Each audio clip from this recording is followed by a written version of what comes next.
RG Kar medical কলেজের ঘটনার প্রতিবাদে রাস্তায় নেমে অভিযুক্তদের সকলকে গ্রেপ্তার করে ফাঁসির দাবিতে সরব হল তৃণমূল ছাত্র সংগঠনের দিনহাটা কলেজ ইউনিট।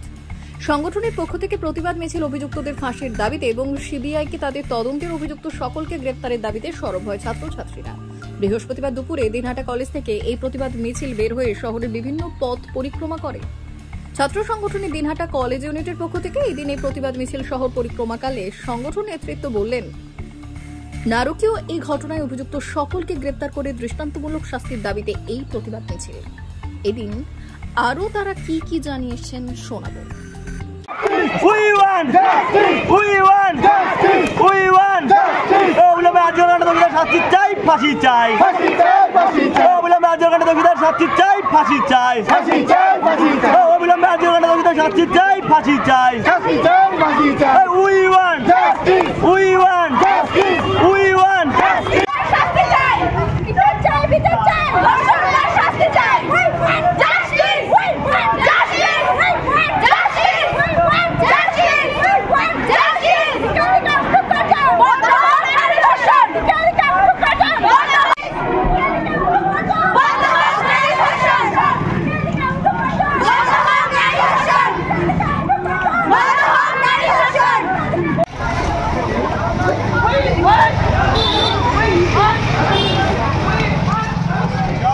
সাউন্ড করে একটা মেশিনে প্রবলেম আছে।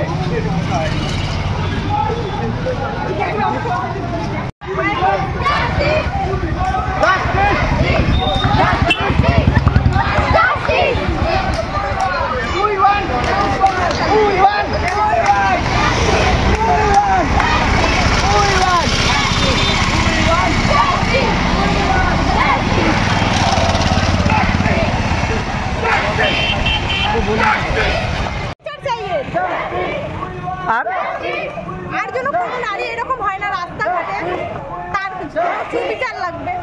বিচারের দাবিতেই হাঁটছে। কি নাম? কোন সেমিস্টার? 3rd সেমিস্টার 3rd ইয়ার। এই যে এই লোকটা হচ্ছে মৃত্যুটা হইলো, আমরা এবারে বিচার চাই। আমরা কোনো সেফটি থাকবো না, আমরা কি রাত্রেবেলা বেরোতে পারবো না, আমরা স্বাভাবিকভাবে চলতে পারবো না। ওইটাই আমাদের বিচার হোক, এরকম যাতে নেক্সট না হয়, আমরা যাতে বেরোতে পারি। মানে শাস্তির দাবিতেই মিছিল। কি নাম? আমার নাম লিজারা, আমি দিনাটা করে। কোন সেমিস্টারে? এই মিছিল আমরা আজকে বার করছি একটাই, মাননীয় মমতা ব্যানার্জি আমাদের যেভাবে নির্দেশ দিয়েছে যে আমাদের কলকাতা মেডিকেল কলেজে আরজিকর কলেজে যে পরিস্থিতি ঘটনা করছে আমাদের একটা বোনের সাথে, আমাদের যখন এখন কেসটা যেহেতু সিবিআইর হাতে আছে, যখন আমাদের রাজ্য পুলিশের হাতে কেসটা ছিল তখন 12 ঘন্টার মধ্যে আমরা একজনকে গ্রেপ্তার করতে পেরেছি। তারপরে কেসটা সিবিআইর হাতে আসার পরে এখনও জাস্টিস পাচ্ছে না, মেয়েটা জাস্টিস পাচ্ছে না। এখন সিবিআই কী করছে তার বিরুদ্ধে আমাদের সমস্ত কলেজ, পশ্চিমবঙ্গের সমস্ত কলেজের সাধারণ ছাত্রছাত্রী এবং সমস্ত সাধারণ মানুষ আমরা পথে নামছি। আমাদের জাস্টিস অবিলম্বে আমাদের জাস্টিস দিতে হবে, সেটা সিবিআইকে আমাদের অবিলম্বে পূর্ণ বিচার দিতে হবে। নাম পরিচয়? আমার নাম জসিম আলী, আমি তৃণমূল ছাত্র পরিষদের ব্লক কনভেনর।